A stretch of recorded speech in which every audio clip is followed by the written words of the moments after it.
அடுத்த 10 ஆண்டுகளுக்குள் இரட்டை இலக்க பொருளாதார வளர்ச்சி விகிதத்தை எட்டுவது முதல் இலக்கு. கடந்த நிதியாண்டுல 11.19 விழுக்காடு அளவுக்கு நாட்டிலேயே உயரிய பொருளாதார வளர்ச்சியை தமிழ்நாடு அடைஞ்சிருக்கு. 14 ஆண்டுகளுக்கு பிறகு தமிழ்நாடு மீண்டும் இரட்டை இலக்க பொருளாதார வளர்ச்சியை எட்டியிருக்கு. இதை சொல்றது நாங்கள் அல்ல, ஒன்றிய அரசின் புள்ளியியல் துறை. இதனை நாம் சாதித்து விட்டால் நமது பொருளாதாரம் ரூபாய் 35 லட்சம் கோடியை தாண்டும்.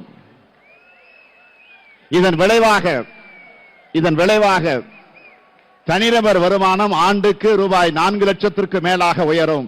அந்த நிலையை நம்மால் நிச்சயம் எட்ட முடியும். தமிழ்நாட்டினுடைய மொத்த உள்நாட்டு உற்பத்தி 17,23,698 கோடி ரூபாயாக உயர்ந்திருக்கு. தமிழ்நாட்டோட தனிநபர் வருமானம் 3,58,000 ரூபாய். இது தேசிய சராசரியை விட 1.74 மடங்கு அதிகம். பொருளாதார ரீதியாக நலிவடைந்து கடும் வறுமையில வாடும் 1 கோடி மக்களை அடுத்த 10 ஆண்டுகளுக்குள் மீட்கப் போகிறோம். இதன் மூலம் வறுமை கோட்டிற்கு கீழ் ஒருவர் கூட இல்லாத முதல் மாநிலமாக தமிழகத்தை உருவாக்குவோம். அதற்கான பணியை என்னுடைய தலைமையிலான திமுக அரசு நிறைவேற்றப் போகிறது.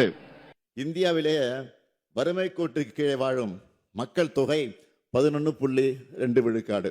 ஆனால் தமிழ்நாட்டில் வறுமை கோட்டிற்கு கீழே 1.43 விழுக்காடு மக்கள் தான் இருக்காங்க. அதையும் இல்லாமலாக்க தாய் மாணவ திட்டத்தை தொடங்கி செயல்படுத்திக்கிட்டு இருக்கோம். 36 லட்சம் வீடுகளுக்கு புதிதாக குடிநீர் குழாய் இணைப்பு வழங்க போகிறோம். 87 கூட்டு குடிநீர் திட்டங்கள்.